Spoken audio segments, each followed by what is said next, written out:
Suara tamparan itu memecah keramaian aula. Semua kepala menoleh.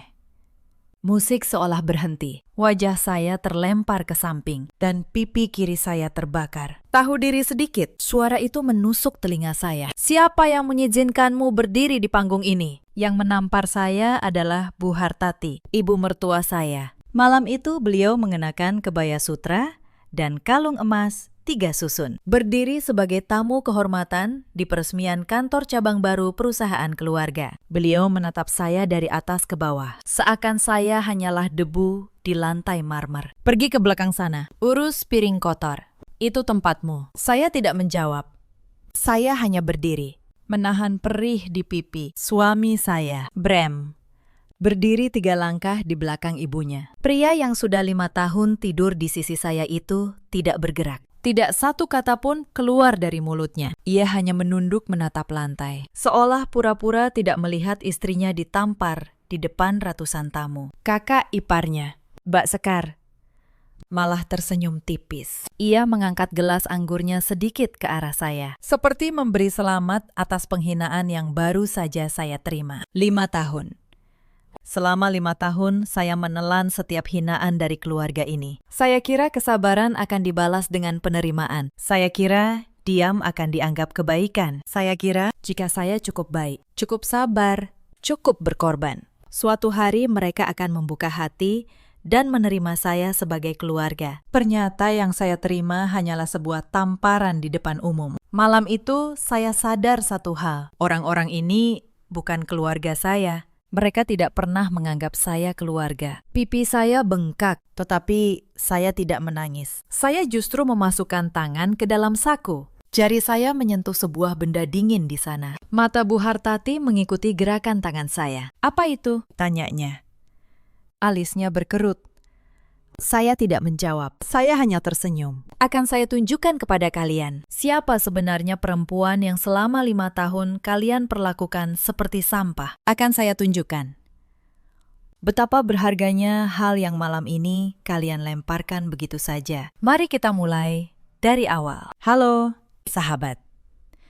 Selamat datang kembali di kanal ini. Jika kisah ini menyentuh hati kalian, jangan lupa tinggalkan jejak di kolom komentar. Sekarang, izinkan saya membawa kalian kembali ke pagi-pagi yang membentuk semua ini. Nama saya Larasati. Orang memanggil saya Laras. Usia saya 32 tahun. Saya menikah ke dalam keluarga Bramasta 5 tahun yang lalu. Di mata keluarga itu, saya hanyalah perempuan biasa yang bekerja entah di mana. Pulang malam dengan baju lusuh dan tidak pantas berdiri sejajar dengan mereka. Mereka tidak tahu apa pekerjaan saya yang sebenarnya, dan saya membiarkan mereka tidak tahu. Pukul 5 pagi. Lampu dapur di apartemen kawasan Kemang sudah menyala. Dapur dengan meja granit dan lemari kayu jati ini terlihat seperti dapur di majalah. Tetapi saya tidak punya waktu menikmatinya. Dengan celemek terpasang, saya sudah berdiri di depan kompor selama 1 jam. Nasi uduk, ayam goreng lengkuas, tempe orek, telur balado, dan sambal terasi yang harus pedasnya pas. Meja makan ini hanya untuk 4 orang, tetapi lauk di atasnya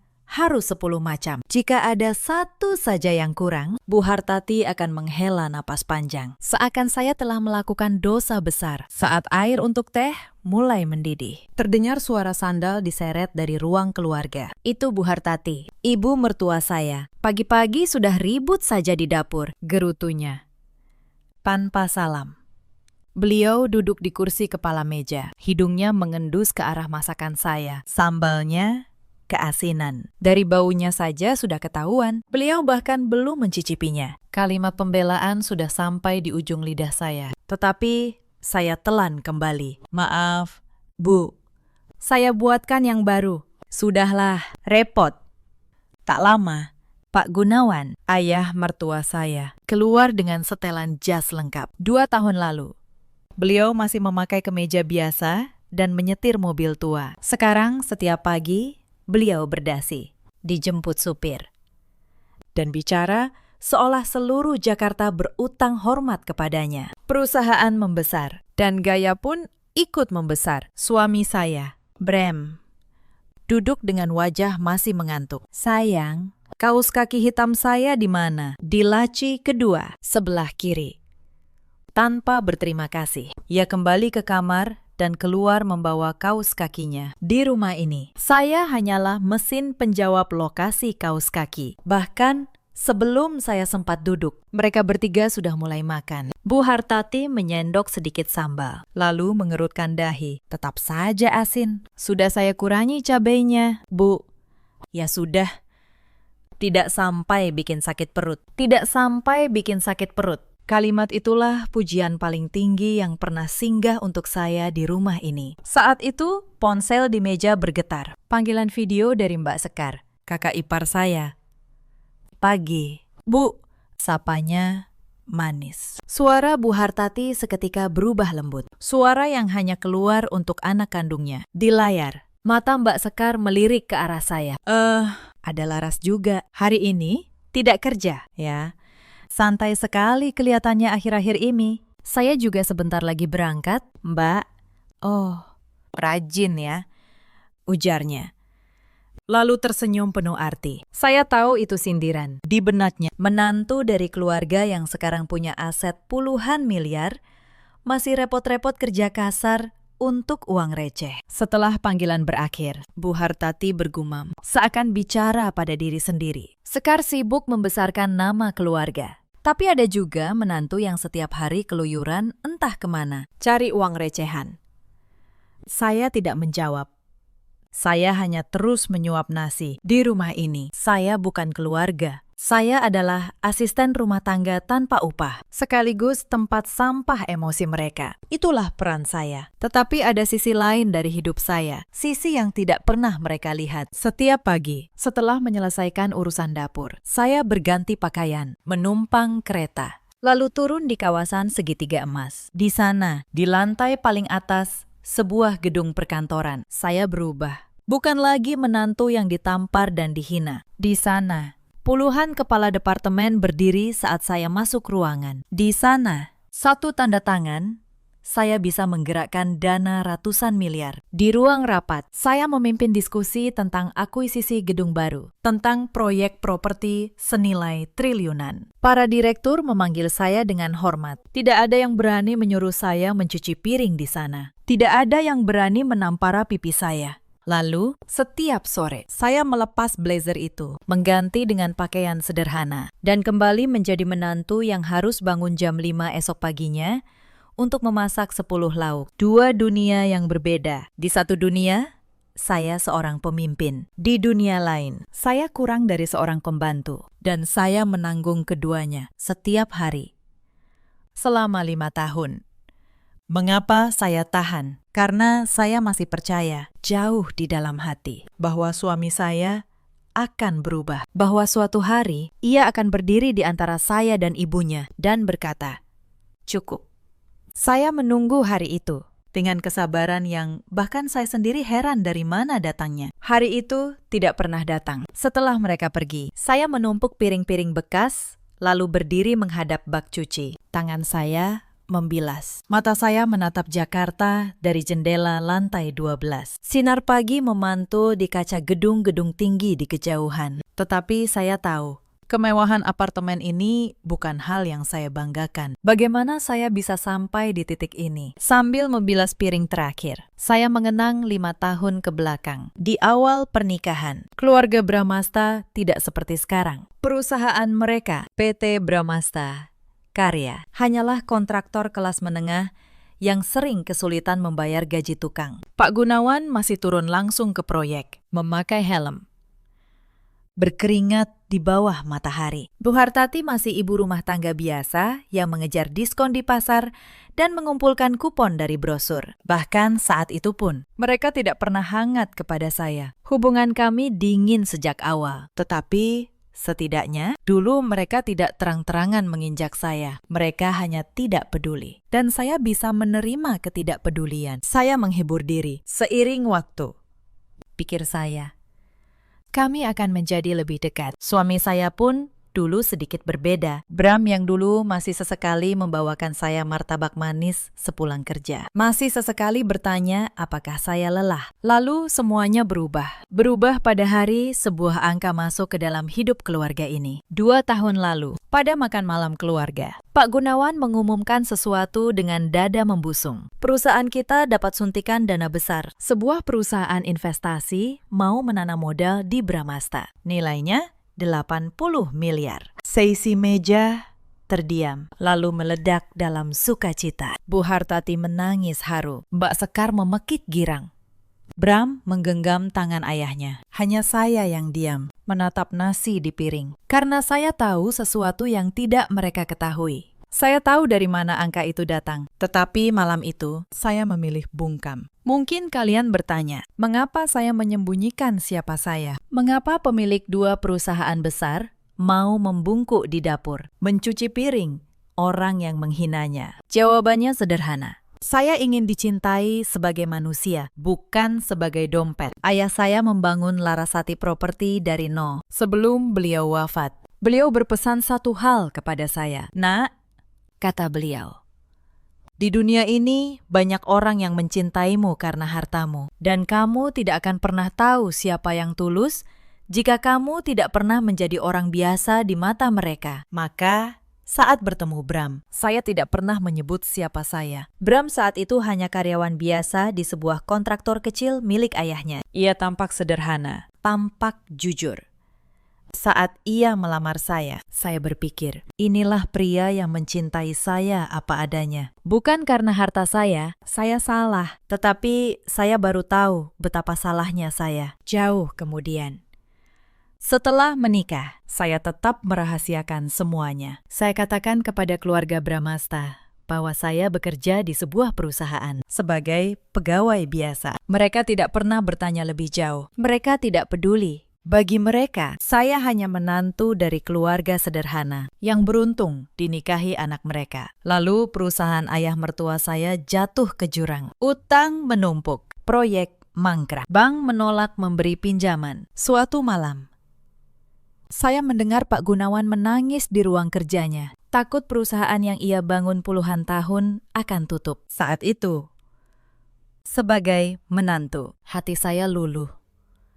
Saya tidak ingin suami saya kehilangan ayahnya yang hancur. Maka diam-diam, melalui perusahaan investasi saya menyuntik 80 miliar ke Bramasta. Dan melalui perusahaan properti saya memberi mereka sewa gedung mewah dengan harga 1/4 pasar, agar mereka bisa tampil meyakinkan di depan klien. Saya melakukannya tanpa nama, tanpa pamrih. Saya hanya ingin keluarga suami saya selamat. Tetapi saya tidak pernah menyangka uang yang saya berikan dengan tulus justru menjadi racun yang mengubah mereka menjadi monster. Sejak hari itu, keluarga ini menjadi orang lain. Pak Gunawan berhenti turun ke proyek. Ia menyewa kantor megah di sebuah gedung perkantoran mewah di kawasan Segitiga Emas, Jakarta. Bu Hartati mulai mengoleksi tas bermerek dan kalung emas. Mbak Sekar berhenti dari pekerjaannya yang biasa dan kini menyebut dirinya direktur pemasaran, walau yang ia lakukan hanya memamerkan foto liburan.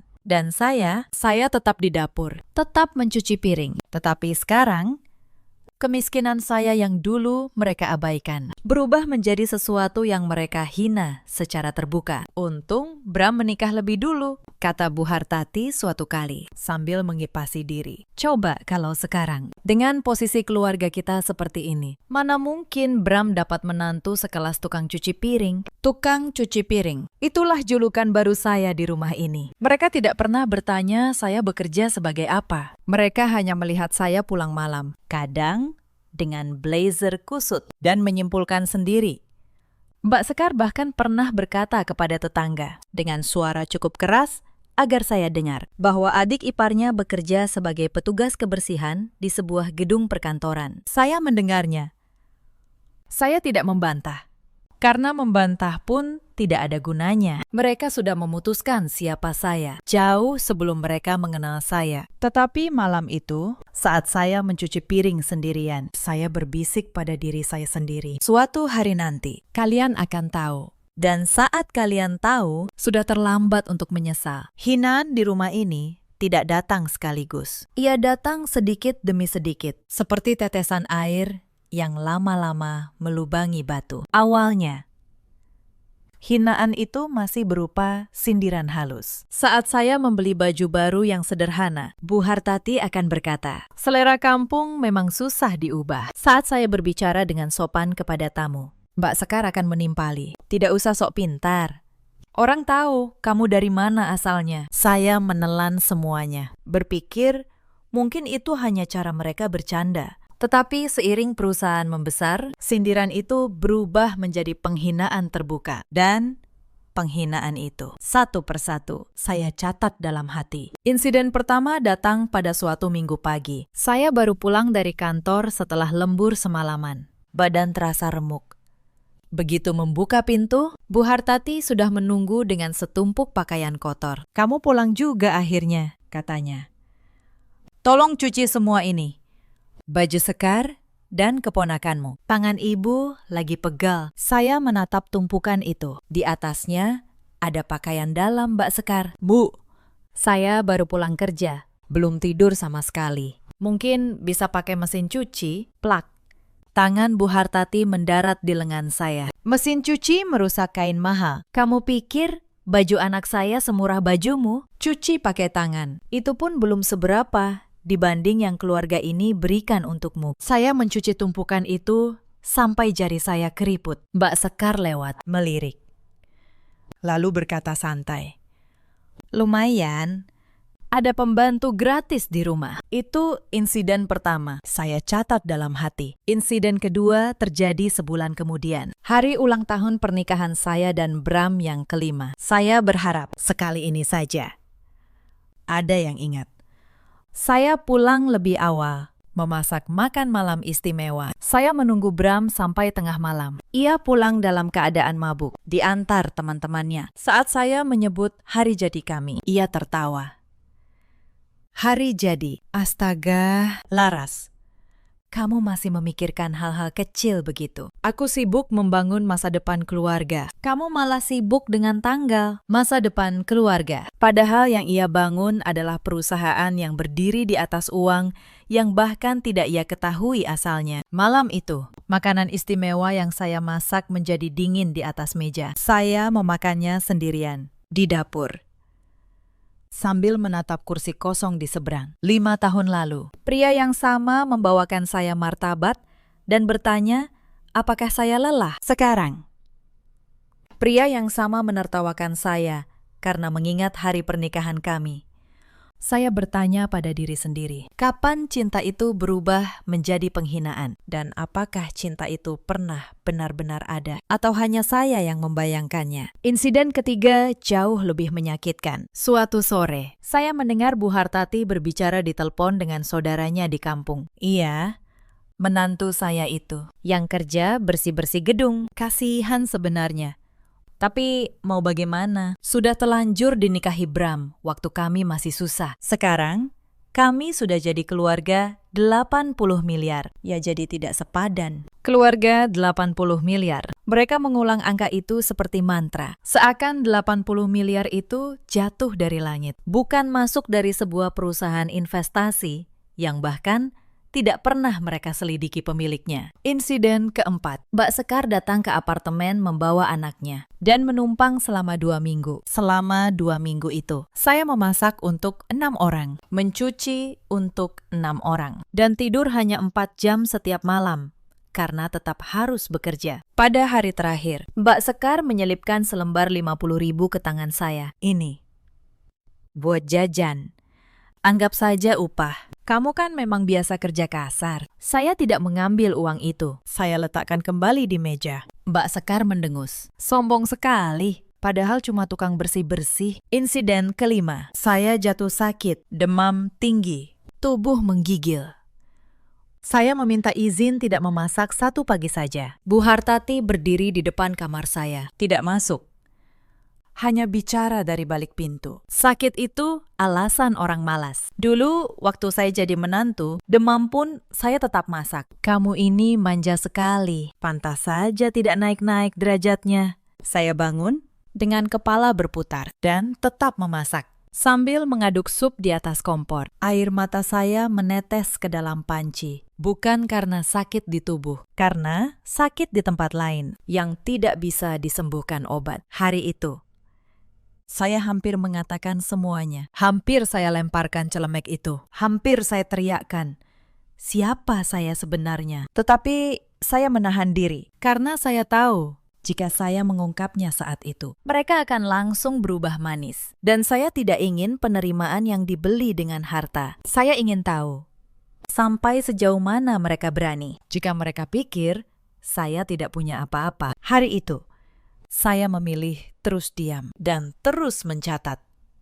Insiden ke-6 adalah yang menyentuh batas saya. Suatu hari, surat tagihan kartu kredit Mbak Sekar tertinggal di meja makan. Angkanya membuat saya tertegun. Puluhan juta untuk tas, untuk liburan, untuk barang mewah. Dan di bawahnya tertulis bahwa pembayaran ditarik dari rekening perusahaan. Rekening perusahaan. Uang yang seharusnya untuk membayar tukang, untuk membeli material, untuk menjalankan proyek, dipakai untuk membeli tas Mbak Sekar. Saya menyimpan informasi itu. Saya menyimpan banyak hal di rumah ini. Mereka kira saya bodoh karena saya diam. Mereka tidak tahu.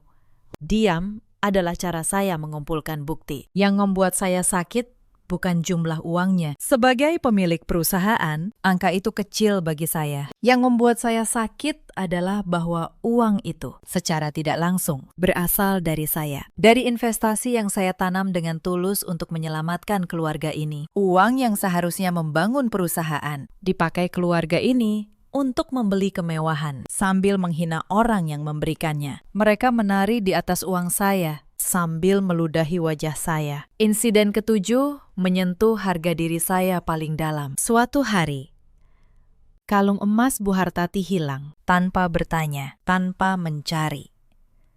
Beliau langsung menunjuk saya. Pasti kamu yang ambil. Tuduhnya di depan seisi keluarga. Orang seperti kamu yang dulu miskin pasti tergiur barang mahal. Ngaku saja.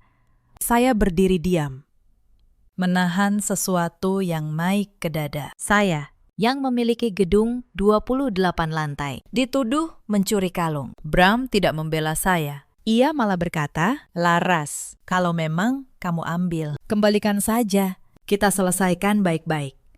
Suami saya pun percaya saya pencuri. 2 hari kemudian, Bu Asih, asisten rumah tangga harian, menemukan kalung itu terselip di sofa. Tempat Bu Hartati sendiri menjatuhkannya. Tidak ada permintaan maaf. Bu Hartati hanya berkata, "Ya sudah, ketemu." Untung tidak jadi hilang. Seakan tuduhan keji itu tidak pernah terjadi. Bu Asih, satu-satunya orang di rumah itu yang pernah memandang saya dengan iba, berbisik kepada saya di dapur, "Bu Laras, sabar ya." Saya lihat semuanya. Bu Laras orang baik. Saya hampir menangis mendengar kalimat itu. Bukan karena tuduhan tadi, tetapi karena dalam 5 tahun, baru ada 1 orang yang menyebut saya orang baik. Dan orang itu adalah pembantu, bukan keluarga. Insiden ke-8 terjadi saat keuangan Bramasta kembali goyah. Pak Gunawan yang boros sejak merasa kaya, kembali kekurangan dana untuk sebuah proyek. Bram mendatangi saya malam itu untuk pertama kalinya dengan nada lembut dalam berbulan-bulan. "Laras, kamu punya tabungan, kan? Berapapun. Pinjamkan dulu untuk ayah, nanti dikembalikan." Saya hampir tertawa getir. Mereka menghina saya sebagai tukang cuci piring. Tetapi saat butuh, mereka tahu menantu hina ini punya tabungan. Saya berkata bahwa saya tidak punya uang sebanyak itu. Bram langsung berubah dingin. "Dasar tidak berguna. Punya suami? Susah. Malah pelit. Memang, kamu cuma beban di keluarga ini." Beban. Padahal seluruh keluarga ini berdiri di atas uang saya, yang bahkan tidak mereka ketahui. Ada 1 luka lagi yang jarang saya ceritakan, bahkan kepada diri saya sendiri. Soal anak. Selama 5 tahun, kami belum dikaruniai anak. Dan di rumah itu, kesalahan selalu ditimpakan kepada saya. Bu Hartati sering berkata di depan tamu bahwa menantunya mandul, bahwa garis keturunan keluarga terancam karena saya. Perempuan tidak bisa punya anak, itu tidak ada gunanya, katanya suatu hari sambil menyeruput teh. Coba kalau Bram menikahi perempuan lain, mungkin sekarang ibu sudah punya cucu. Yang menyakitkan, Bram tidak pernah membantah ibunya, padahal ia tahu. Hasil pemeriksaan dokter mengatakan masalahnya bukan pada saya, tetapi ia memilih diam, membiarkan saya menanggung malu sendirian demi menjaga harga dirinya sebagai laki-laki. Suatu malam, saya mendengar Bu Hartati dan Mbak Sekar berbisik di ruang tengah. Mereka sedang merencanakan sesuatu, memperkenalkan Bram pada anak rekan bisnis Pak Gunawan, seorang perempuan muda dari keluarga kaya. Biar Bram punya pilihan lain, kata Mbak Sekar. Toh si Laras itu cuma tukang bersih-bersih yang mandul. Tidak ada ruginya kalau diceraikan. Saya berdiri di balik dinding, mendengar semuanya. Suami yang saya nikahi, keluarga yang saya selamatkan diam-diam, sedang merencanakan membuang saya seperti barang rusak. Malam itu, sesuatu di dalam diri saya mati dengan tenang. Dan sesuatu yang lain terbangun. Insiden ke-9 yang terakhir datang seminggu sebelum malam tamparan itu. Pak Gunawan mengumumkan dengan bangga bahwa perusahaan akan membuka kantor cabang baru di sebuah gedung perkantoran bergengsi. Peresmiannya akan dihadiri rekan bisnis, pejabat, dan wartawan. Ini momen besar keluarga kita, kata Pak Gunawan. Semua harus tampil sempurna. Lalu, matanya berhenti pada saya. Laras, kamu tidak usah ikut. Cukup di rumah. Atau kalau mau datang, datang saja sebagai yang membantu di belakang. Jangan sampai relasi bisnis kami melihat ada anggota keluarga yang penampilannya seperti pembantu. Bram mengangguk setuju di sebelahnya. Suami saya mengangguk saat ayahnya menyebut istrinya seperti pembantu. Malam itu, saya tidak tidur. Bukan karena marah, saya sudah melewati fase marah. Saya hanya membuka laci paling bawah di meja kerja pribadi saya, mengambil sebuah map tebal, dan membacanya pelan-pelan sampai pagi. Di dalam map itu ada sesuatu yang akan mengubah segalanya. Salinan kontrak investasi 80 miliar, lengkap dengan tanda tangan Pak Gunawan. Salinan kontrak sewa gedung, dengan klausul yang memberi saya hak mengakhiri sewa kapan saja. Catatan keuangan yang membuktikan kemana uang investasi itu mengalir. Berapa yang dipakai untuk kepentingan pribadi keluarga. Berapa untuk tas Mbak Sekar. Berapa untuk gaya hidup mewah yang tidak pernah mereka mampu sebelumnya. Semua sudah saya siapkan jauh-jauh hari. Bukan karena saya merencanakan balas dendam sejak awal. Tetapi karena saya seorang pebisnis, dan seorang pebisnis selalu menyimpan dokumen, selalu mencatat, selalu siap untuk hari ketika kepercayaan dikhianati. Hari itu, akhirnya, tiba. Saya menutup map itu saat fajar menyingsing. Saya menatap bayangan saya di jendela. Selama 5 tahun, saya membiarkan mereka melihat versi diri saya yang mereka inginkan. Versi yang lemah, yang patuh, yang bisa diinjak. Sekarang, saatnya mereka melihat siapa saya sebenarnya. Dan saat yang tepat itu, akhirnya tiba. Malam peresmian tiba. Gedung perkantoran itu berdiri megah di kawasan segitiga emas. 28 lantai menjulang ke langit Jakarta. Lobinya dilapisi marmer hitam mengilap. Lampu kristal menggantung di langit-langit. Ratusan tamu berpakaian rapi memadati aula lantai dasar yang disewa khusus untuk acara ini. Saya datang. Tetapi bukan dengan gaun. Saya memakai blazer kerja biasa, sengaja. Karena saya ingin melihat sampai sejauh mana mereka berani. Begitu saya masuk, Bu Hartati langsung menghampiri. Wajahnya merah padam. Sudah saya bilang, jangan datang dengan penampilan seperti ini, desisnya. Kalau mau di sini, ke belakang. Bantu pelayan menata piring. Jangan berdiri di sini seperti kamu salah satu tamu. Saya tidak bergerak. Pak Gunawan naik ke panggung kecil di depan, memegang mikrofon, dan mulai berpidato dengan suara bergetar bangga. Hadirin yang terhormat, hari ini, keluarga Bramasta membuka lembaran baru dari sebuah perusahaan kecil. Kini kami berdiri di gedung megah ini, di jantung bisnis ibu kota. Ini bukti bahwa kerja keras keluarga kami membuahkan hasil. Tepuk tangan menggema.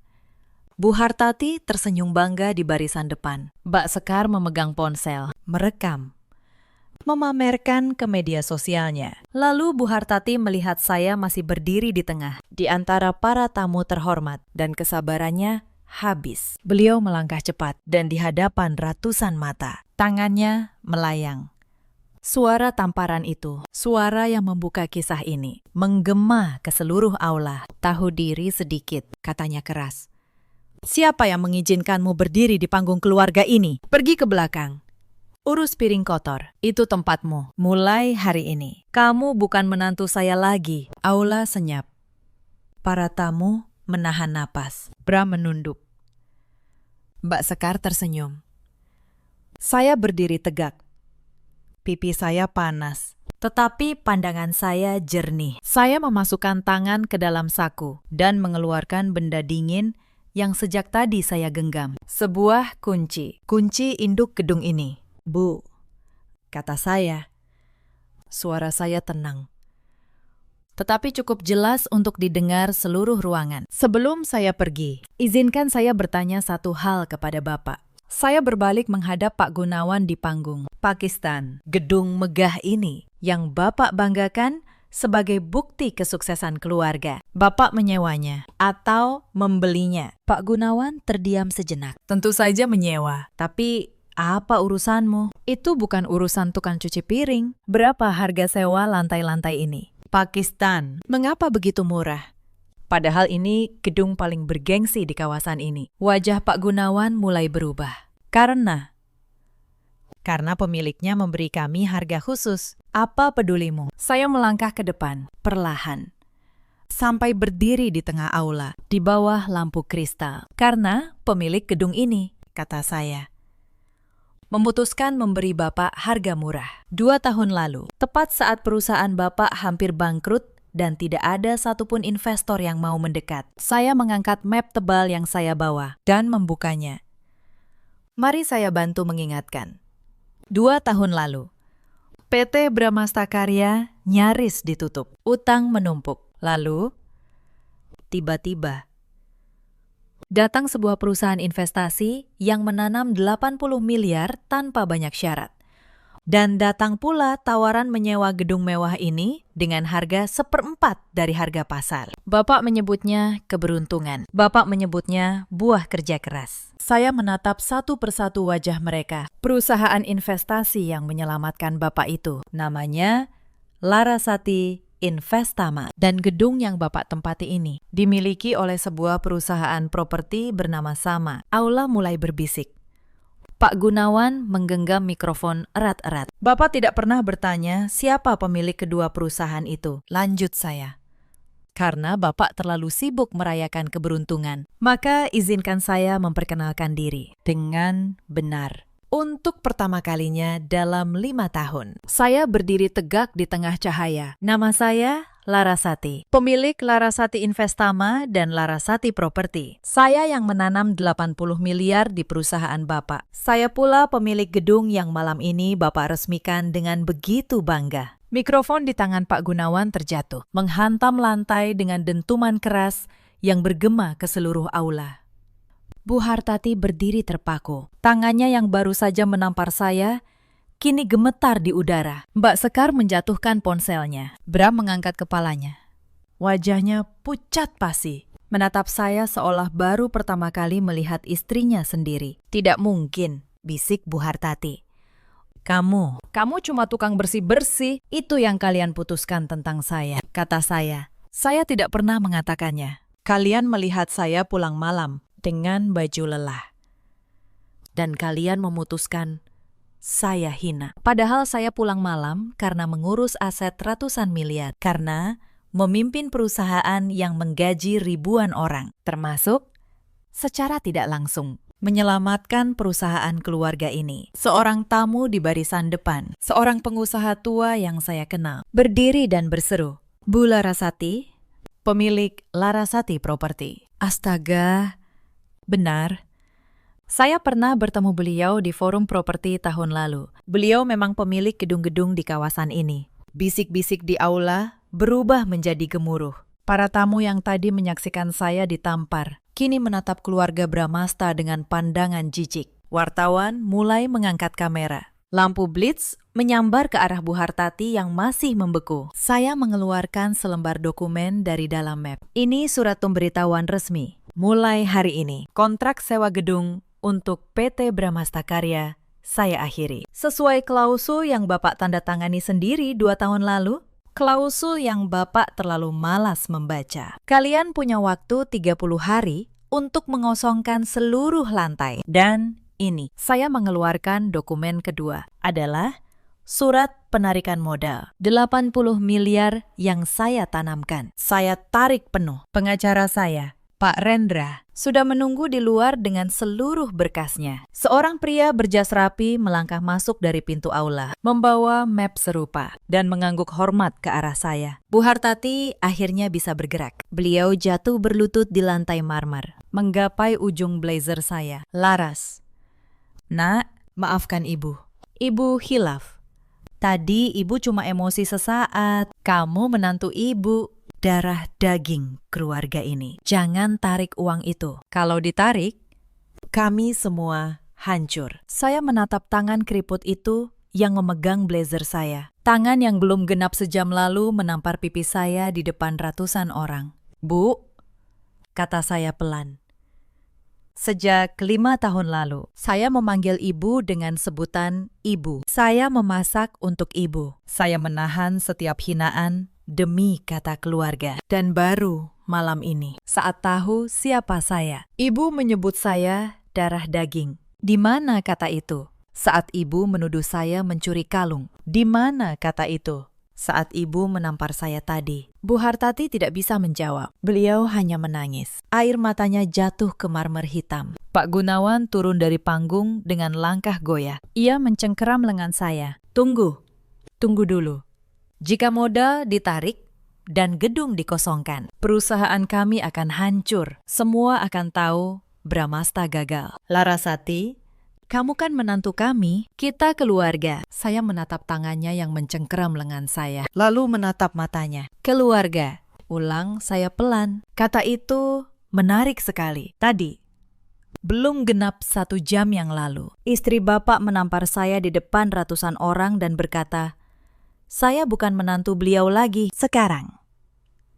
Saat tahu siapa saya, tiba-tiba saya keluarga lagi. Saya melepaskan tangannya dari lengan saya. 1 jari demi 1 jari. Saya menunggu 5 tahun untuk dianggap keluarga. Bukan menunggu uang. Bukan menunggu hormat karena jabatan. Hanya menunggu diperlakukan sebagai manusia. Setiap pagi saya bangun jam 5. Memasak 10 lauk. Mencuci pakaian dalam orang lain, ditampar saat sakit, dihina sebagai tukang cuci piring, dan tidak sekalipun, tidak satu kali pun, ada yang berdiri membela saya. Saya menoleh ke arah Bram, terutama kamu. Bram membuka mulut, tetapi tidak ada suara yang keluar. Wajahnya yang tadi angkuh, kini hancur, seperti kaca yang retak perlahan. Laras,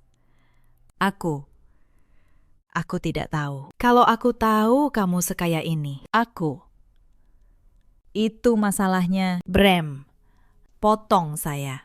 Kalau kamu tahu saya kaya, kamu akan membela saya. Tapi saat kamu kira saya miskin, kamu membiarkan ibumu menampar saya, dan kamu tersenyum. Cintamu ternyata punya harga, dan harganya adalah 80 miliar. Kamu ingat, lanjut saya. Suara saya merendah. Malam saat ibumu menuduh saya mencuri kalungnya. Kamu menyuruh saya mengembalikannya, seolah saya benar pencuri. Kamu ingat saat ibumu menyebut saya mandul di depan tamu? Padahal kamu tahu hasil pemeriksaan dokter. Kamu diam.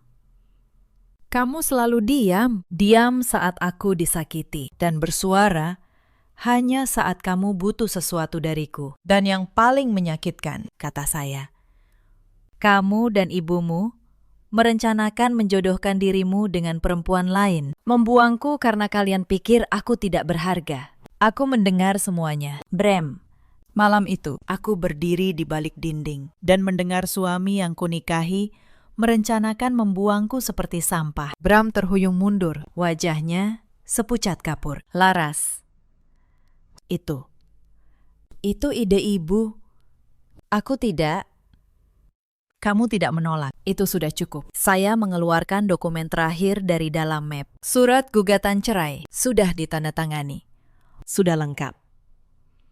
Pak Rendra akan mengurus sisanya, kata saya. Kita selesai, Bram. Dan kali ini, akulah yang memilih pergi. Saya berbalik. Mbak Sekar tiba-tiba berlari menghadang. Wajahnya yang tadi mengejek, kini memelas. Laras, tunggu. Maafkan aku soal uang 50.000 itu. Soal aku menyuruhmu mencuci. Aku cuma bercanda. Kita kan kakak beradik ipar. Mbak Sekar, kata saya. Mbak masih ingat saat Mbak menyelipkan uang 50.000 ke tangan saya, menyebutnya upah. Karena saya biasa kerja kasar. Saat itu, 50.000 itu lebih kecil dari uang yang saya keluarkan untuk secangkir kopi di kantor saya. Tetapi saya simpan kata-kata Mbak. Saya simpan semuanya. Mbak Sekar menelan ludah, tidak mampu menjawab. Tagihan kartu kredit Mbak yang puluhan juta yang ditarik dari rekening perusahaan untuk tas dan liburan. Setelah modal saya tarik, rekening itu akan kosong. Saya rasa mulai bulan depan Mbak akan tahu rasanya mencuci pakaian dalam sendiri. Rasanya memasak untuk diri sendiri saat lelah. Rasanya dihina karena tidak punya apa-apa. Semua yang dulu Mbak timpakan kepada saya. Saya melangkah keluar dari aula, melewati ratusan tamu yang menatap dalam diam. Di belakang saya, terdengar suara Bu Hartati yang jatuh terduduk di lantai marmer. Suara Ishak Mbak Sekar. Suara Pak Gunawan yang memanggil-manggil nama saya dengan putus asa. Saya tidak menoleh. 3 bulan berlalu sejak malam itu. PT Bramasta Karya tidak bertahan lama. Tanpa modal 80 miliar. Utang lama yang selama ini ditutupi langsung mencuat ke permukaan. Para rekan bisnis yang dulu memuji, satu persatu menarik diri. Berita tentang perusahaan yang ternyata berdiri di atas modal pinjaman menyebar cepat. Dalam 2 bulan, perusahaan dinyatakan pilot. Berita malam peresmian itu pun menyebar luas. Video saat Bu Hartati menampar saya. Lalu saat saya mengungkap siapa diri saya, beredar di media sosial. Jutaan orang menontonnya. Komentar berdatangan. Mengecam keluarga yang menghina menantu. Memuji kesabaran yang akhirnya berbuah. Keluarga Bramasta yang dulu bangga dengan nama besar, kini dikenal sebagai keluarga yang menampar menantu sendiri di depan umum, lalu jatuh bangkrut keesokan harinya. Pak Gunawan, yang dulu berdasi dan dijemput sopir, kini kembali mencari proyek kecil, mengetuk pintu kantor-kantor yang dulu ia anggap remeh. Banyak yang menolak menemuinya, bukan karena perusahaannya kecil, tetapi karena reputasi keluarganya sudah hancur. Tidak ada yang mau berbisnis dengan keluarga yang terkenal kejam dan sombong. Bu Hartati menjual tas-tas bermereknya satu persatu. Kalung emas 3 susun itu pun lenyap.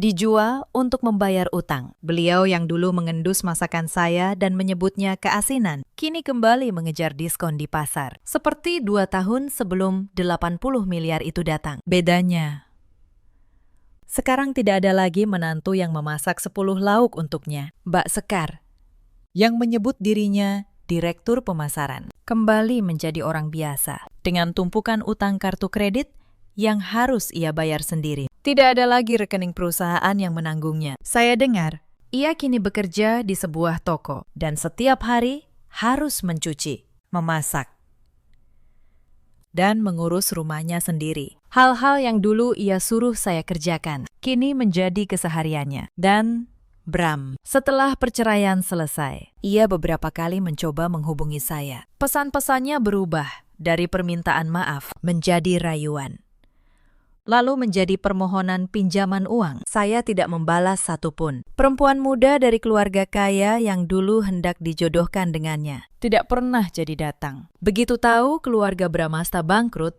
mereka menghilang tanpa kabar. Ternyata cinta yang berdasar harta memang selalu pergi saat harta itu hilang.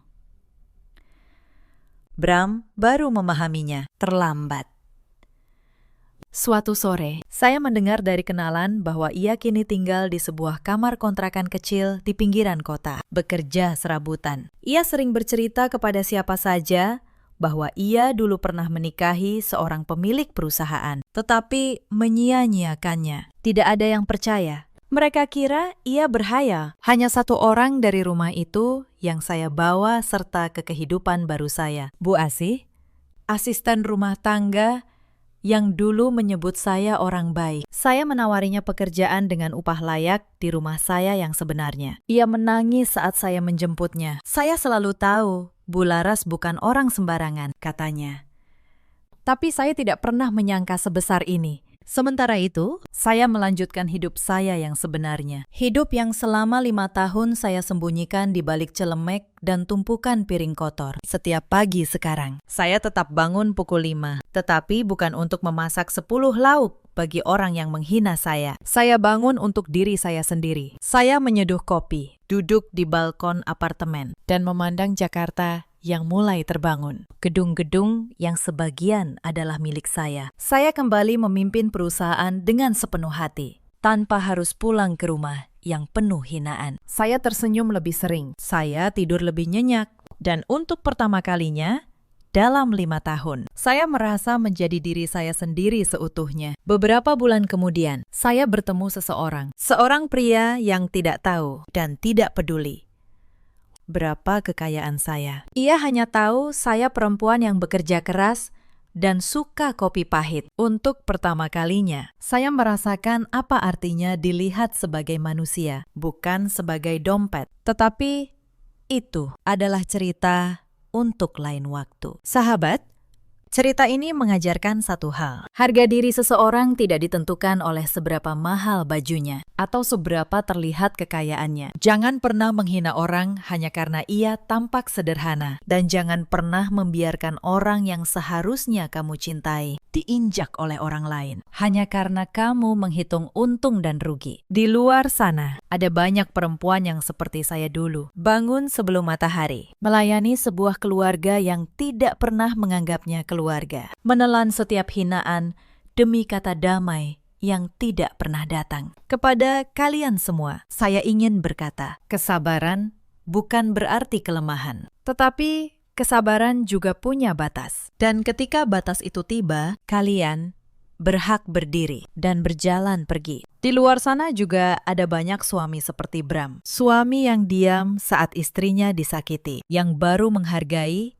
saat sudah kehilangan. Kepada mereka, biarlah penyesalan menjadi guru. Dan ada pula para ibu mertua yang mengukur menantu dari pakaian dan dompetnya. Lupa bahwa yang mereka injak hari ini bisa jadi adalah orang yang esok hari menentukan nasib mereka. Hormat tidak seharusnya diberikan karena seseorang kaya. Hormat seharusnya diberikan karena seseorang adalah manusia. Mereka yang lupa hal sederhana ini, pada akhirnya akan kehilangan segalanya. Dalam hidup, kita selalu punya pilihan. Pilihan untuk memperlakukan orang lain dengan hormat atau dengan hina. Dan setiap pilihan, pada akhirnya, membawa balasannya sendiri. Terima kasih sudah menemani saya sampai akhir. Jika kisah ini menyentuh hati kalian, ceritakan kisah kalian sendiri di kolom komentar. Sampai jumpa di cerita berikutnya. 1 jam sebelum pesta ulang tahun anak saya dimulai, sebuah pesan masuk ke ponsel saya. Foto pernikahan. Suami saya berdiri di samping perempuan lain, mengenakan jas yang saya belikan tahun lalu. Perempuan itu menulis satu kalimat. Mulai hari ini, akulah nyonya besar yang baru. Reza tidak akan pulang lagi. Saya menatap layar itu cukup lama. Tangan saya tidak gemetar. Hati saya juga tidak hancur seperti yang mungkin kalian bayangkan. Saya hanya tersenyum tipis karena perempuan itu dan suami saya baru saja menandatangani kehancuran mereka sendiri tanpa mereka sadari. Baiklah, mari kita lihat siapa yang akan berlutut malam ini. Halo sahabat, selamat datang kembali di channel ini. Sebelum kita mulai, tuliskan dari kota mana kalian menonton di kolom komentar. Jangan lupa dukung cerita ini dengan like dan subscribe, supaya kami makin semangat menghadirkan kisah yang lebih menyentuh lagi. Sekarang, izinkan saya menceritakan semuanya dari awal. Nama saya Anindya Larasati. Usia saya 38 tahun. Saya pemilik sekaligus komisaris utama sebuah perusahaan interior dan mebel ekspor di Jakarta. Sudah 12 tahun saya membangun perusahaan ini. Dari sebuah bengkel kecil di Bekasi Tengah, hingga menjadi gedung 6 lantai di kawasan Kuningan. Saya tahu setiap rupiah di perusahaan ini kemana perginya. Itu yang membuat saya berbeda. Rumah kami berdiri di Pondok Indah. Halaman luas, kolam kecil di belakang, dan kamar khusus untuk putra sematawayang saya, Bian, yang hari itu genap berusia 5 tahun. Dari luar, hidup saya terlihat sempurna. Suami yang tampan, anak yang sehat, perusahaan yang berkembang. Tapi sahabat, hal yang terlihat paling rapi seringkali menyimpan retakan paling dalam. Suami saya bernama Reza Mahendra, 40 tahun dulu. Ketika saya menikahinya, dia hanyalah seorang staf pemasaran biasa di kantor lama saya. Saya mencintainya bukan karena hartanya, karena memang dia tidak punya apa-apa. Saya mencintai caranya tersenyum, caranya berbicara lembut. Caranya membuat saya merasa dihargai. Setelah menikah, saya mengangkatnya menjadi direktur operasional di perusahaan saya sendiri. Saya percaya suami dan istri harus membangun bersama. Itu keputusan paling manis yang pernah saya ambil. Dan juga paling mahal. Ibu mertua saya, Bu Sumarmi, 62 tahun. Tinggal di sebuah kampung di Jawa Tengah. Sejak awal, beliau tidak pernah benar-benar menyukai saya. Bagi beliau, saya hanyalah perempuan kota yang sombong karena punya uang. Beliau lebih sering memuji keponakan jauhnya, gadis sekampung yang katanya sopan dan tahu adat. Saya tidak pernah menyangka pujian itu kelak menjadi pisau. Lalu ada adik ipar saya, Kirana, 33 tahun. Hobinya berbelanja dan dompetnya selalu kosong. Setiap bulan, dia datang dengan wajah memelas, meminjam uang yang tak pernah dia kembalikan. Reza selalu membelanya. Dia adikku, Nin. Kasihan. Dan saya, karena terlalu lelah berdebat, selalu mengalah. Saya kira keluarga adalah tempat paling aman. Ternyata, kadang racun datang dari dapur sendiri. Pernikahan kami berjalan 7 tahun. 3 tahun pertama indah. Izinkan saya bercerita sedikit tentang awal semuanya. 12 tahun lalu, saya hanyalah seorang perempuan dengan satu mesin jahit tua dan sebuah bengkel kecil yang saya sewa di Bekasi Tengah. Saya membuat furnitur pesanan, mengirimnya sendiri dengan motor butut, dan sering tidur di bengkel karena tidak punya cukup uang untuk pulang naik taksi. Saya membangun semuanya dari nol. Setiap baut, setiap lembar triplex, setiap pelanggan, saya dapatkan dengan tangan saya sendiri. Reza datang ke hidup saya di tahun kelima. Saat itu perusahaan saya mulai berkembang. Dia melamar sebagai staf pemasaran. Sopan, rajin, dan pandai bicara. Saya jatuh cinta bukan pada penampilannya, tapi pada caranya membuat saya merasa tidak sendirian dalam memikul beban. Saat itu, saya berpikir, akhirnya ada seseorang yang berdiri di sisi saya. Saya tidak tahu, dia bukan berdiri di sisi saya. Dia hanya berdiri di dekat kekayaan saya, menunggu kesempatan. Ketika kami menikah, banyak orang berbisik. Mereka bilang Reza beruntung menikahi bos sendiri yang sudah mapan. Mereka bilang saya terlalu baik memberi seorang pria miskin jabatan tinggi di perusahaan saya. Saya tidak peduli. Saya percaya cinta bisa mengubah segalanya. Saya mengangkatnya menjadi direktur operasional, memberinya mobil, memberinya kepercayaan penuh. Saya bahkan menuruti permintaannya agar namanya dicantumkan dalam beberapa urusan perusahaan. Demi, katanya, kemudahan operasional. Saya memberi, dan terus memberi. Karena bagi saya, itulah arti menjadi seorang istri. 3 tahun pertama, semuanya seperti mimpi. Lalu, Bian lahir, dan kebahagiaan kami terasa sempurna. Tapi justru di puncak itulah perlahan retakan mulai muncul. Reza mulai merasa bahwa jabatannya membuatnya setara, bahkan lebih tinggi dari saya.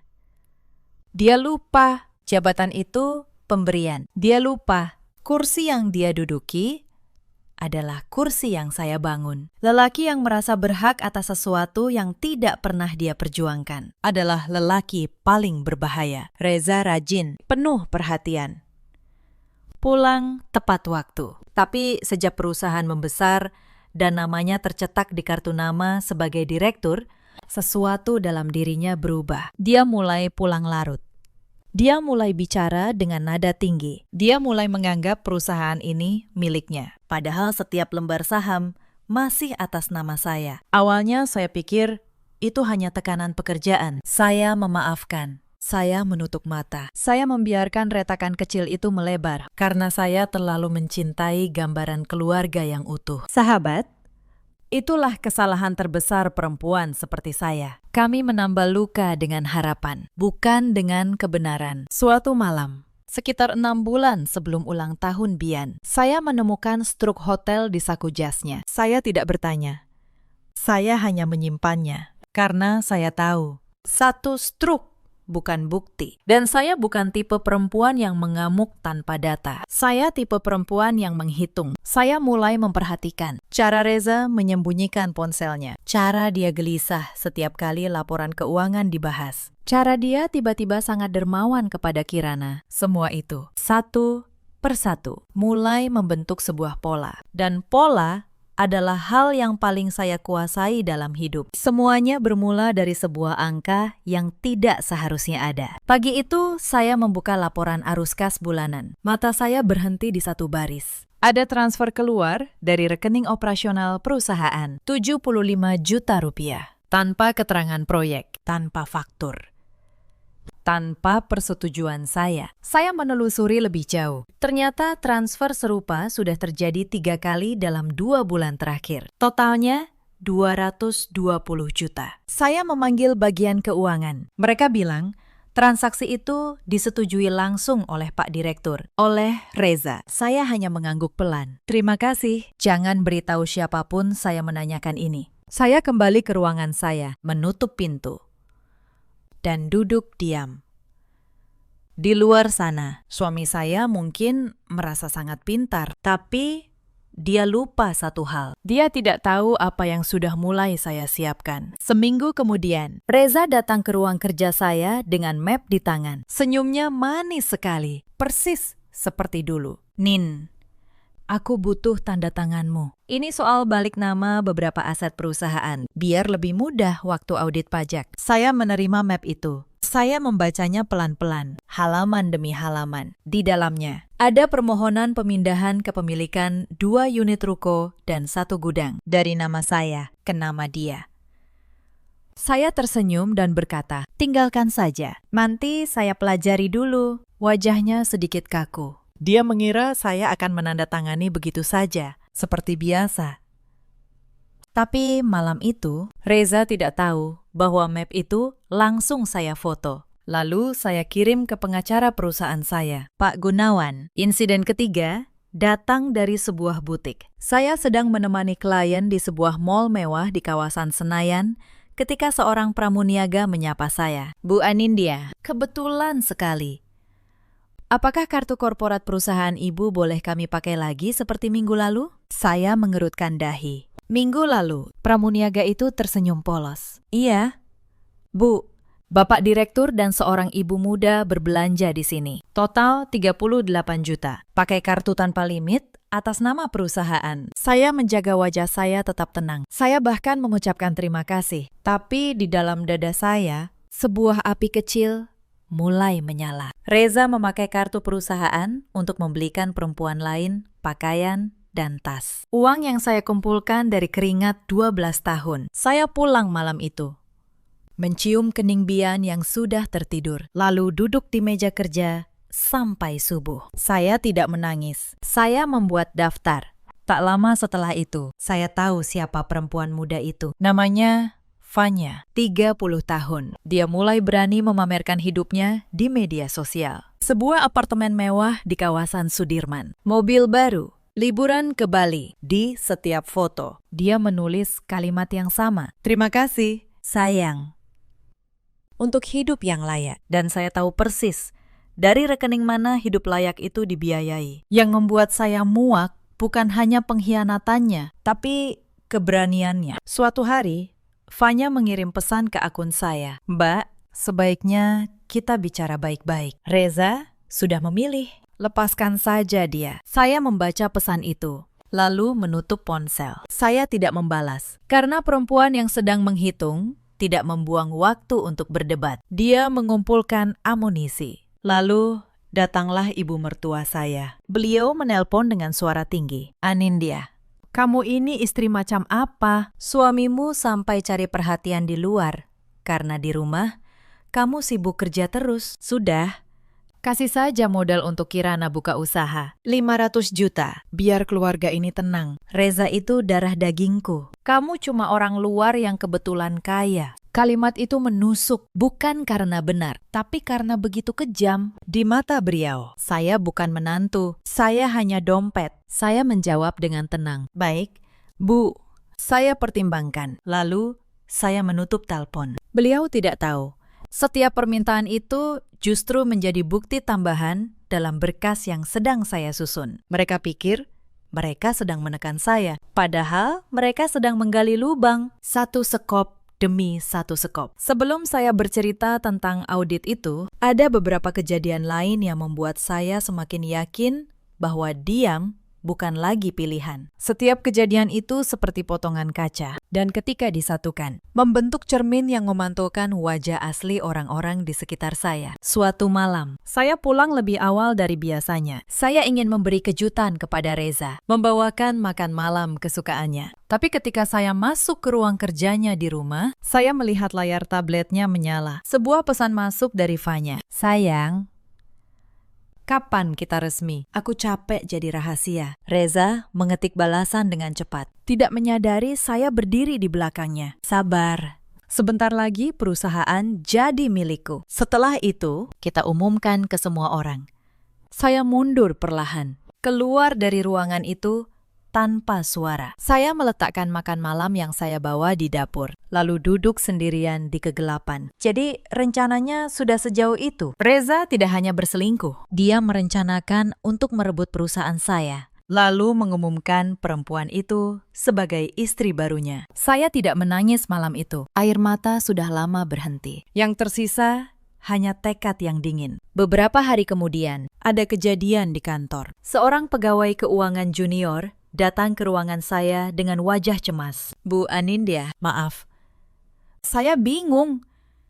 Pak Reza meminta saya menyetujui transfer ke beberapa rekening operasional baru. Tapi rekening itu tidak terdaftar dalam sistem kita. Saya takut salah. Saya menahan diri agar wajah saya tetap tenang. Tunjukkan pada saya. Pegawai itu memperlihatkan daftar rekening. 3 rekening.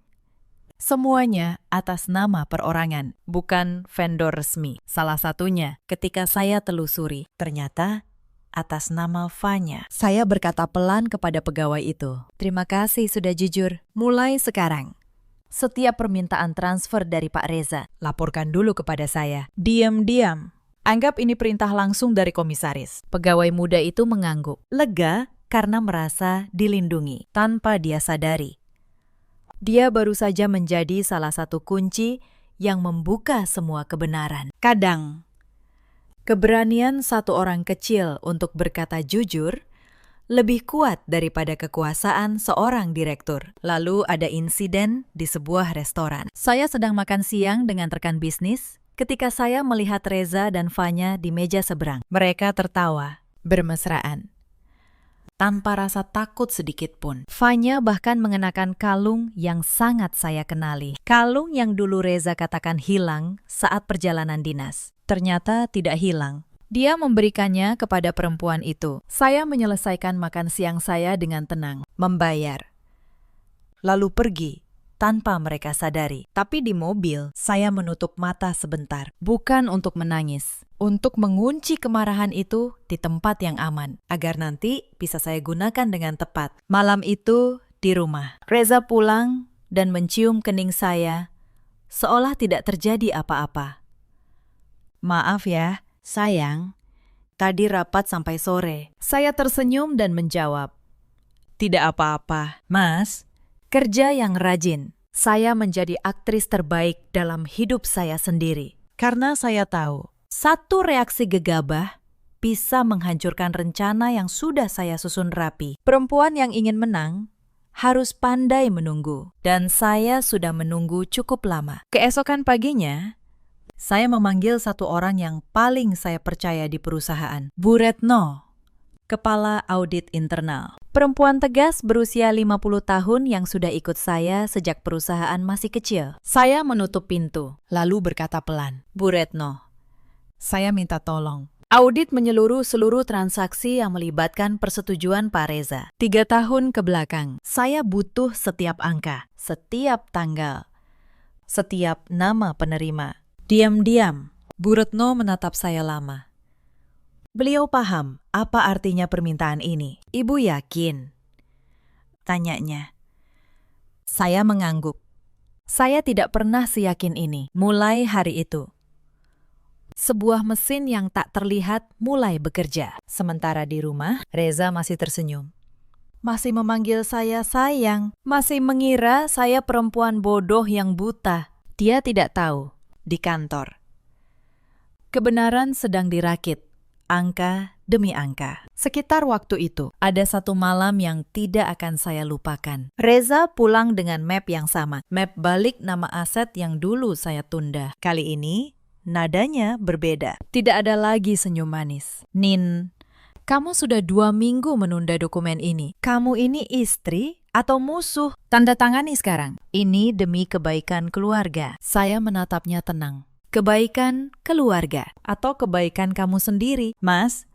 Wajahnya mengeras. Untuk pertama kalinya, dia menunjukkan wajah aslinya. Dengar ya, perusahaan ini tidak akan jalan tanpa saya. Saya yang mengurus operasional. Saya yang ketemu klien. Kamu cuma duduk di belakang meja. Sudah saatnya saya punya bagian yang adil. Saya hampir tertawa mendengarnya. Lelaki yang dulu saya temukan sebagai staf bergaji kecil, kini merasa berhak atas separuh kerajaan yang saya bangun sendiri sebelum dia datang. Saya berdiri, menatapnya lurus. Bagian yang adil, Mas. Baik, nanti kamu akan mendapatkan bagian yang sangat adil. Saya janji. Reza tidak menangkap makna di balik kata-kata saya. Dia mengira saya menyerah. Dia tersenyum penuh kemenangan, meletakkan map itu di meja, lalu pergi tidur. Merasa malam itu dia sudah menang. Dia tidak tahu.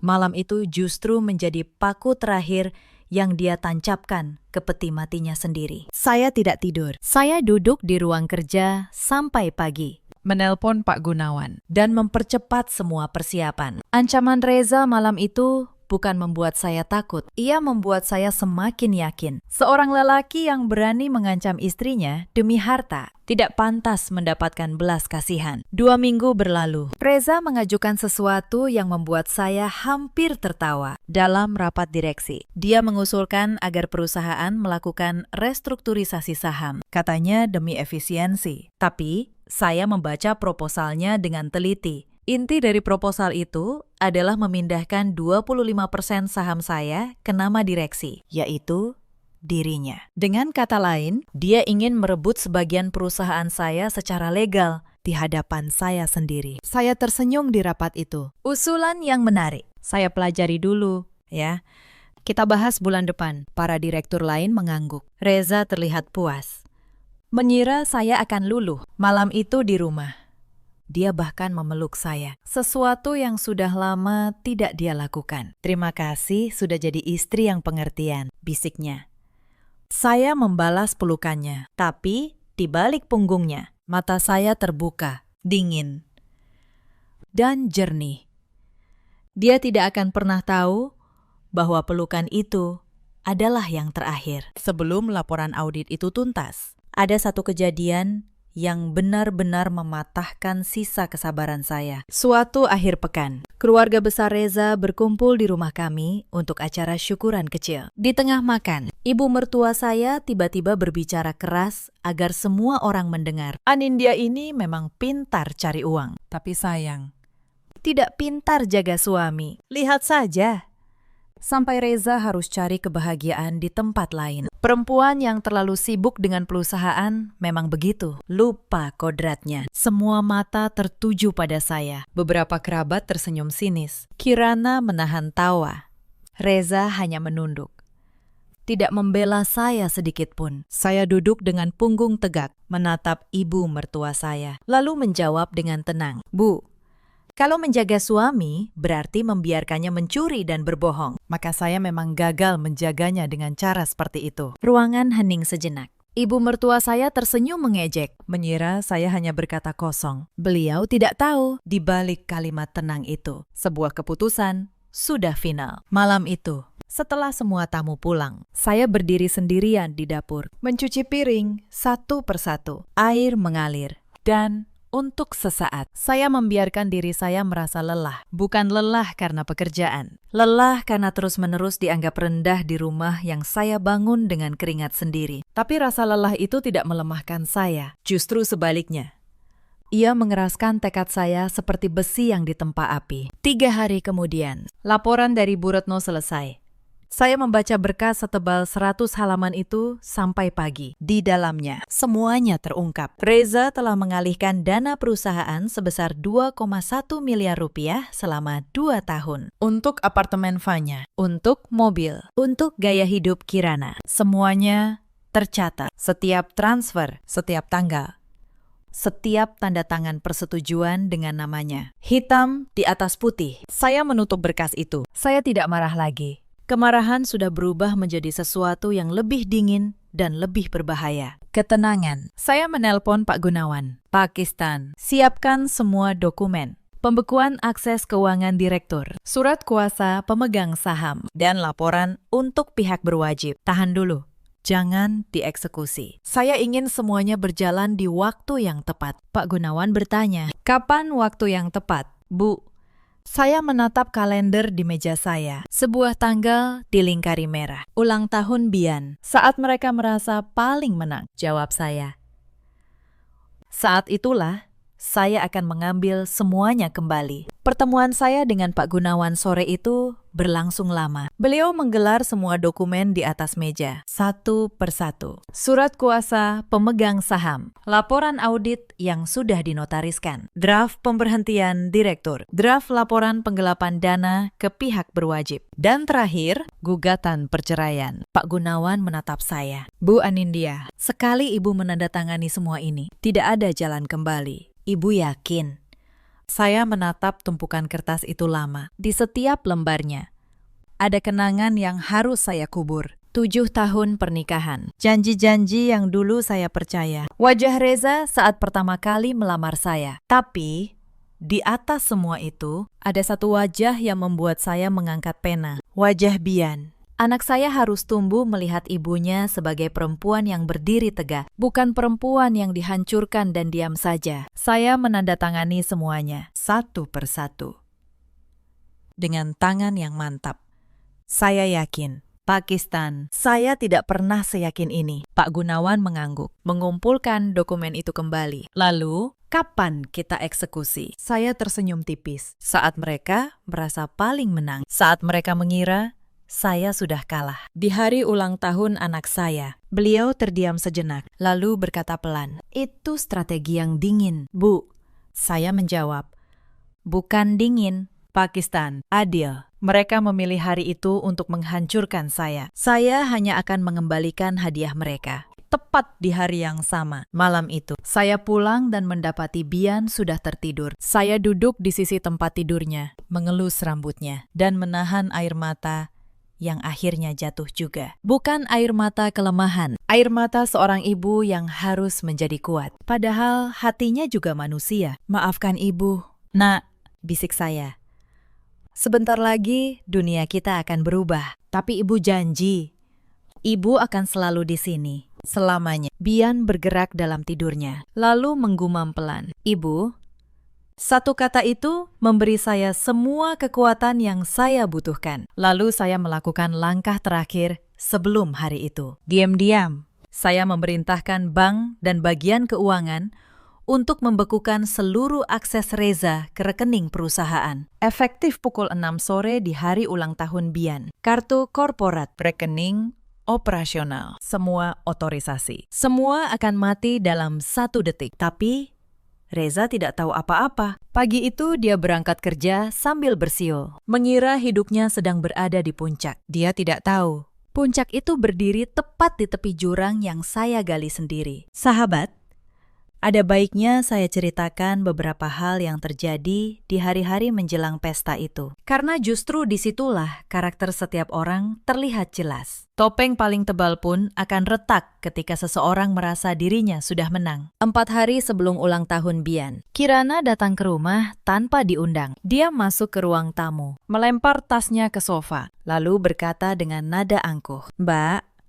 aku dengar Mas Reza mau memindahkan sebagian saham perusahaan." Bagus tuh, sudah seharusnya. Perusahaan kan bukan punya Mbak sendiri. Saya menuangkan teh untuknya, lalu duduk berhadapan. Oh ya, siapa yang bilang begitu? Kirana mengangkat dagu. Mas Reza. Katanya selama ini Mbak terlalu pelit sama keluarga. Saya hanya tersenyum. Begitu. Ya.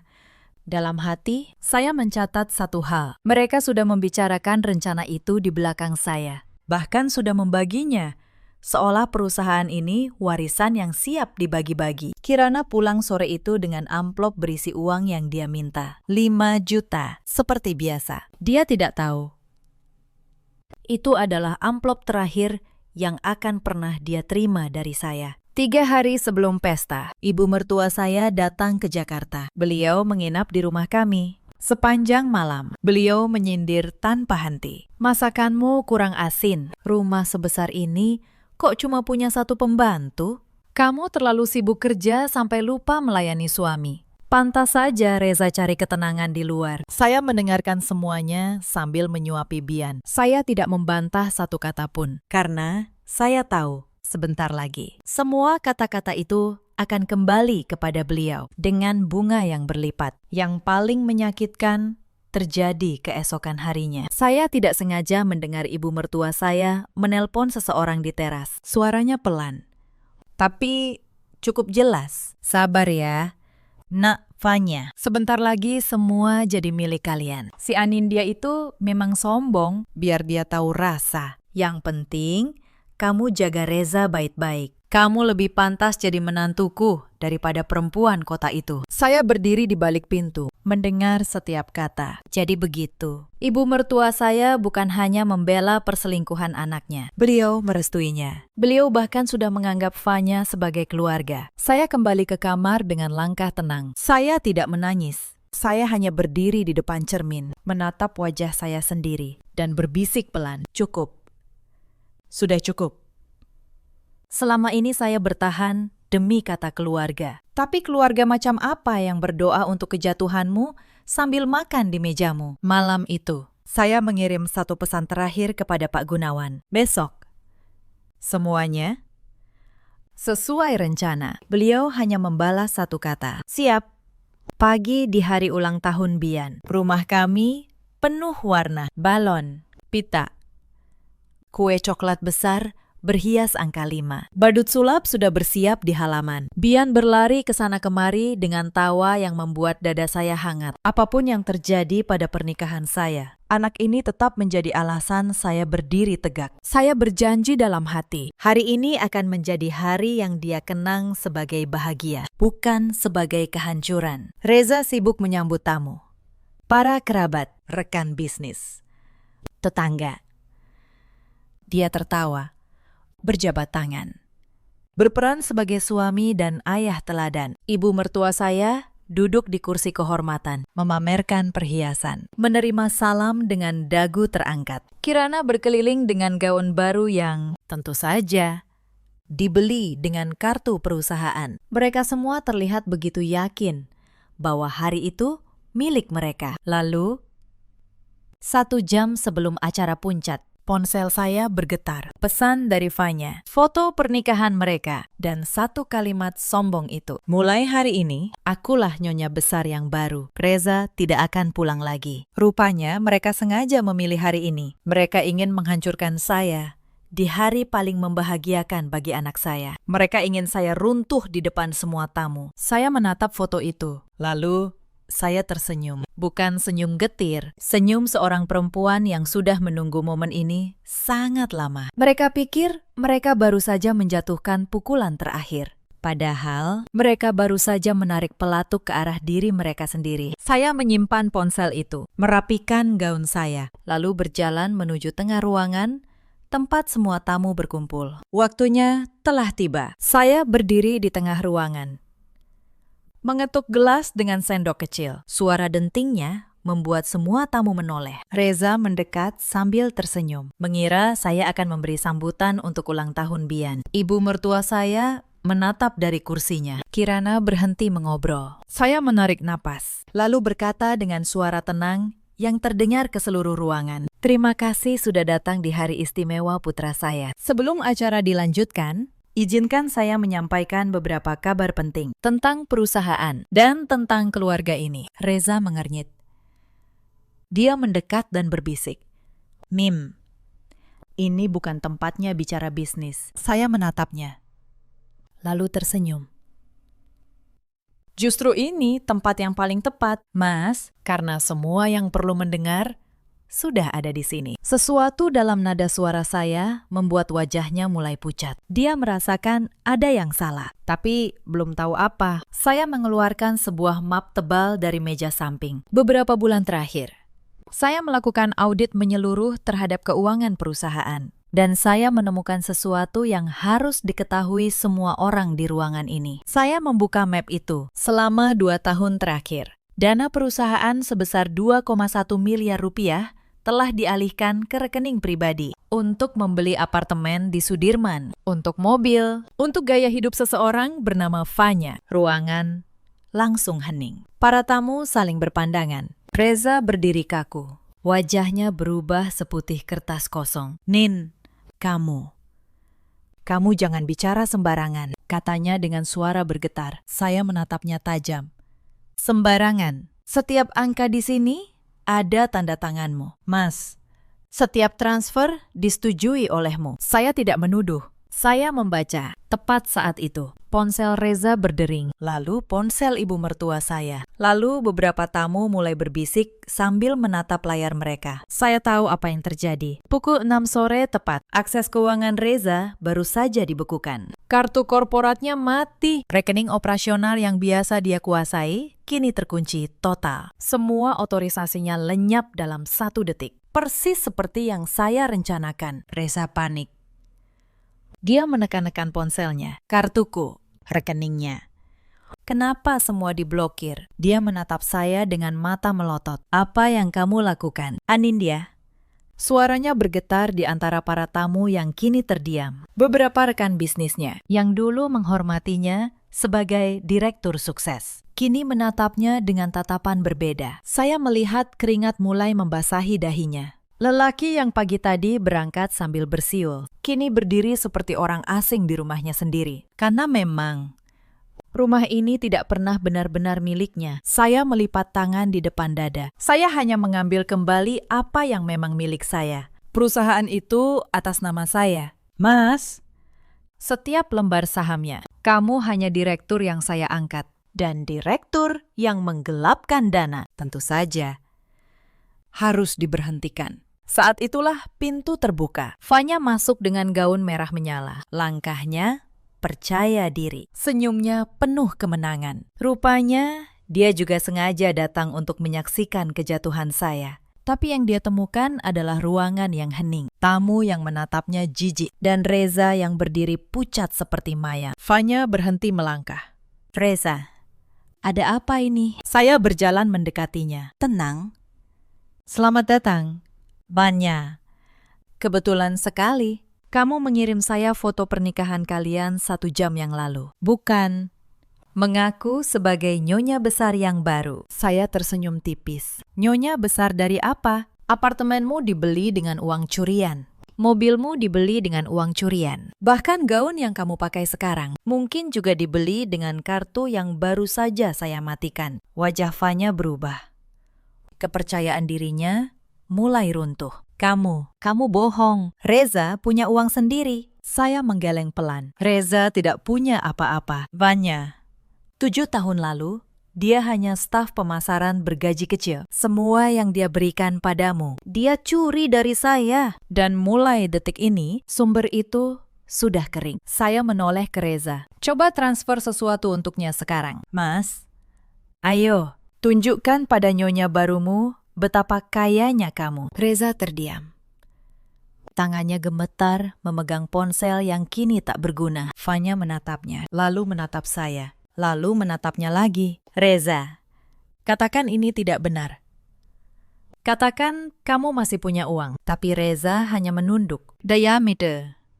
Dan diam itu lebih keras daripada teriakan apapun. Saya melihat sesuatu pecah di mata Fanya. Perempuan yang tadi masuk dengan dagu terangkat, kini berdiri dengan tangan gemetar. Jadi selama ini suara Fanya bergetar. Semua yang kamu berikan padaku, apartemen, mobil, semuanya uang curian. Kamu bahkan tidak kaya. Reza tetap menunduk, tidak mampu menatapnya. Fanya tertawa pahit, tawa yang bercampur air mata. Aku meninggalkan suamiku demi kamu. Aku menghancurkan reputasiku demi kamu. Dan kamu bahkan bukan siapa-siapa tanpa istrimu. Saya menyaksikan semua itu dengan tenang. Inilah karma. Dua orang yang membangun kebahagiaan di atas penderitaan orang lain, kini saling menyalahkan di reruntuhan yang mereka buat sendiri. Lalu ibu mertua saya bangkit dari kursinya, berjalan ke arah saya dengan wajah merah padam. Anindya, beraninya kamu mempermalukan anakku di depan banyak orang. Dasar menantu durhaka. Perempuan kota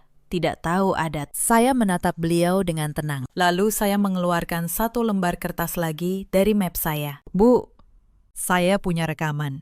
Kemarin pagi di teras rumah ini. Ibu menelepon Fanya. Ibu bilang, sebentar lagi semua jadi milik kalian. Ibu bilang saya sombong dan biar saya tahu rasa. Ibu bilang Fanya lebih pantas jadi menantu daripada saya. Wajah beliau seketika membeku. Ibu merestui perselingkuhan anak ibu. Lalu sekarang menuduh saya durhaka. Di rumah siapa ibu berdiri sekarang? Di rumah yang saya beli dengan keringat saya sendiri. Ibu mertua saya terdiam. Mulutnya terbuka, tapi tak ada kata yang keluar. Para tamu menatap beliau dengan tatapan yang sama. Tatapan yang selama ini selalu beliau lemparkan kepada saya. Kini giliran beliau yang merasakannya. Kirana, yang berdiri di sudut, mencoba menyelinap pergi. Tapi saya memanggilnya. Kirana, gaun yang kamu pakai itu 13 juta. Dibeli dengan kartu perusahaan minggu lalu. Sudah saya catat. Anggap saja itu hadiah perpisahan. Wajah Kirana memerah karena malu. Dia tak berani menatap siapapun. Seluruh keluarga yang tadi begitu angkuh,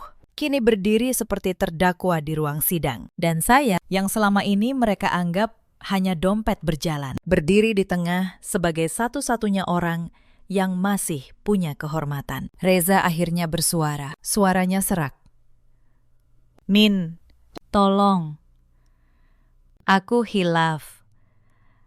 Aku akan kembalikan semuanya. Jangan lakukan ini. Pikirkan, Bian. Saya menatapnya lama. Bian, sekarang kamu ingat, Bian, saat kamu menghabiskan 2 miliar untuk perempuan lain. Apakah kamu memikirkan Bian? Saya melakukan ini justru demi Bian, agar dia tumbuh tahu bahwa ibunya bukan perempuan yang bisa diinjak. Saya menyerahkan map itu kepada Pak Gunawan, yang sejak tadi berdiri di sudut ruangan. Pak Gunawan, silahkan lanjutkan prosesnya. Laporan penggelapan dana, pemberhentian direktur, dan gugatan perceraian. Semua sudah saya tanda tangani.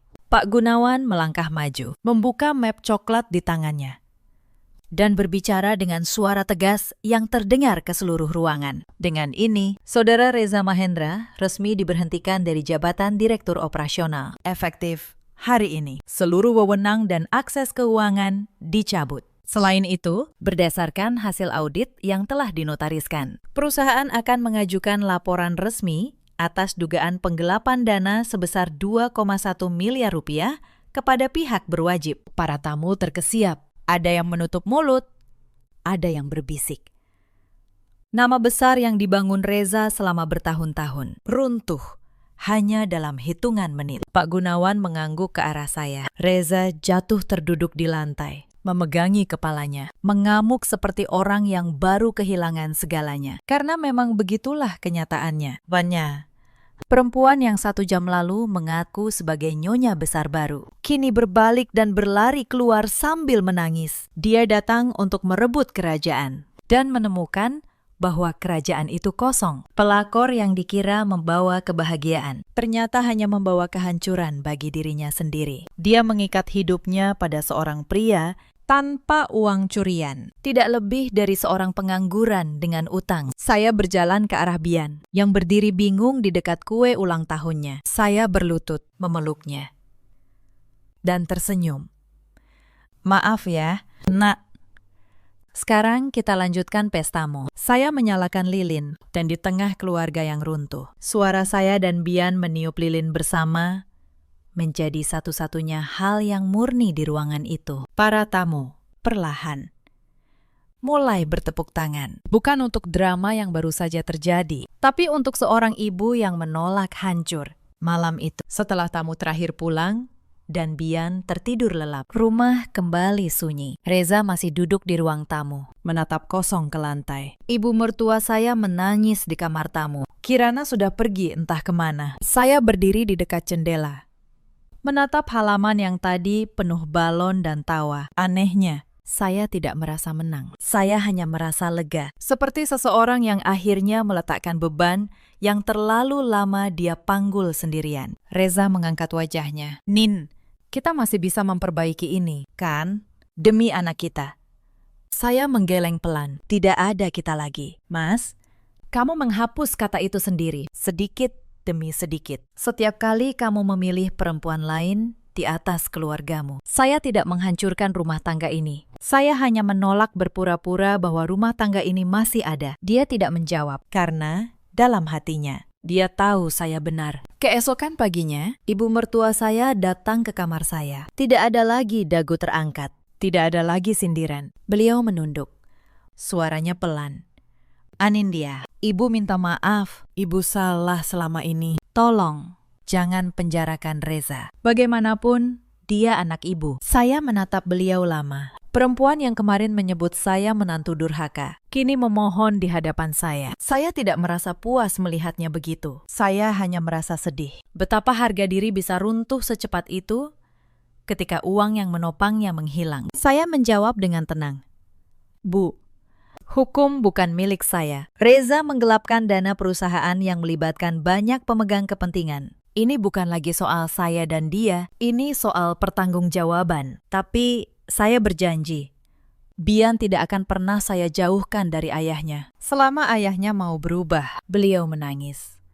Untuk pertama kalinya, saya melihat ibu mertua saya menangis bukan karena marah, tapi karena menyesal. Proses hukum berjalan beberapa bulan. Reza diberhentikan dari jabatannya, dan namanya tercoreng di kalangan bisnis yang dulu menghormatinya. Sebagian dana berhasil dikembalikan melalui penyitaan apartemen dan mobil yang dibeli atas nama Fanya. Apartemen mewah di Sudirman itu, yang menjadi lambang kemenangan Fanya, akhirnya disita dan dikembalikan nilainya ke perusahaan. Fanya kehilangan semuanya dalam semalam, sama seperti dia datang. Saya mendengar kabar tentang Fanya beberapa waktu kemudian. Setelah Reza tidak lagi punya uang, dia langsung meninggalkannya. Cintanya ternyata hanya setebal saldo rekening. Fanya kembali ke titik nol, bahkan lebih rendah. Karena kini, namanya dikenal sebagai perempuan yang menghancurkan rumah tangga orang demi harta yang bukan miliknya. Pelakor yang dikira akan hidup bahagia, justru hidup dalam penyesalan. Karma tidak pernah terlambat, ia hanya menunggu waktu yang tepat. Kirana, adik ipar saya, kehilangan sumber uang sakunya tanpa pinjaman dari saya dan tanpa kartu perusahaan. Dia harus belajar bekerja untuk pertama kalinya dalam hidupnya. Saya dengar dia kini menjadi pegawai biasa di sebuah toko. Mungkin itu hukuman terbaik baginya, bukan penjara, tapi kenyataan bahwa dia harus menanggung hidupnya sendiri. Reza, di tengah semua kehancuran itu, perlahan berubah. Mungkin karena dia kehilangan segalanya, dia akhirnya mengerti apa yang dulu dia miliki. Dia tidak pernah meminta rujuk lagi, karena dia tahu itu mustahil. Tapi dia menjadi ayah yang lebih baik untuk Bian. Setiap akhir pekan, dia datang, bermain dengan anak kami. Dan setiap kali pulang, saya melihat penyesalan di matanya. Saya tidak membencinya lagi. Membenci hanya akan meracuni diri saya sendiri. Saya memilih untuk melepaskannya dan hidup. Perusahaan saya setelah badai itu berlalu justru tumbuh lebih kuat tanpa kebocoran dana, tanpa pengkhianatan dari dalam. Angka-angka kembali sehat. Saya mengangkat Bu Retno menjadi direktur keuangan yang baru. Perempuan yang setia dan jujur, yang membantu saya mengungkap kebenaran. Kadang, orang yang paling layak dipercaya bukanlah yang berbagi nama keluarga denganmu, tapi yang berbagi kejujuran denganmu. Beberapa bulan kemudian, di sebuah sore yang tenang, saya duduk di teras bersama Bian. Kami makan ikan goreng, sayur asem, dan sambal terasi buatan saya sendiri. Sederhana, tapi terasa lebih nikmat daripada semua makan malam mewah yang dulu penuh kepura-puraan. Bian tertawa menceritakan harinya di sekolah. Dan saya, untuk pertama kalinya dalam waktu yang sangat lama, merasa benar-benar damai. Sahabat, kini saya ingin menutup cerita ini dengan beberapa hal yang saya pelajari. Cerita ini mengajarkan satu hal sederhana, kebaikan yang diberikan tanpa batas kepada orang yang salah hanya akan dianggap sebagai kelemahan. Jangan pernah membiarkan cintamu membutakanmu dari kebenaran. Dan jangan pernah merasa rendah hanya karena ada orang yang berusaha keras membuatmu merasa begitu. Ada banyak perempuan di luar sana yang seperti saya dulu. Perempuan yang bekerja keras, yang membangun sesuatu dengan tangan sendiri, tapi tetap dianggap tidak cukup di rumahnya sendiri. Perempuan yang menutup mata atas pengkhianatan demi menjaga gambaran keluarga yang utuh. Jika kalian sedang berada di posisi itu, dengarkan saya.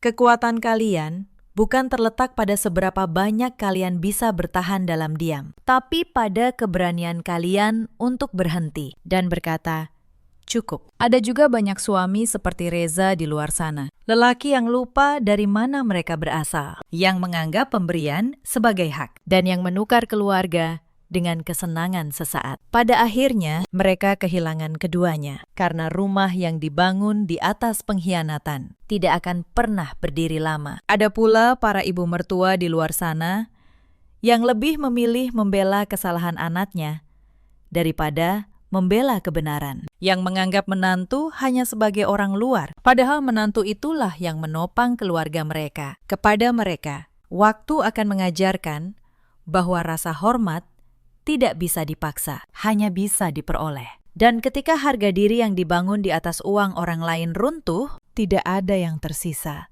selain penyesalan. Vanya, perempuan yang mengaku sebagai nyonya besar baru, kini hidup dalam bayang-bayang masa lalunya. Reza kehilangan jabatan, kehormatan, dan rasa hormat orang-orang di sekitarnya. Meski perlahan belajar menjadi ayah yang lebih baik. Kirana belajar arti kerja keras untuk pertama kalinya. Dan ibu mertua saya di sisa usianya belajar bahwa kasih sayang yang tulus jauh lebih berharga daripada gengsi. Sementara saya, Anindya Larasati, bangkit lebih kuat dari sebelumnya. Perusahaan saya tumbuh sehat. Anak saya tumbuh bahagia. Dan hati saya yang dulu penuh luka, kini penuh kedamaian. Saya tidak menang karena saya membalas dendam. Saya menang karena saya menolak hancur dan memilih untuk berdiri kembali demi orang yang benar-benar saya cintai. Dalam hidup, kita selalu punya pilihan. Pilihan untuk diam atau untuk bersuara. Pilihan untuk hancur atau untuk bangkit. Saya memilih bangkit dan saya tidak pernah menyesalinya. Karena pada akhirnya, harga diri seorang perempuan tidak pernah bisa dibeli dan tidak akan pernah bisa direbut oleh siapapun. Bagaimana dengan kalian, sahabat?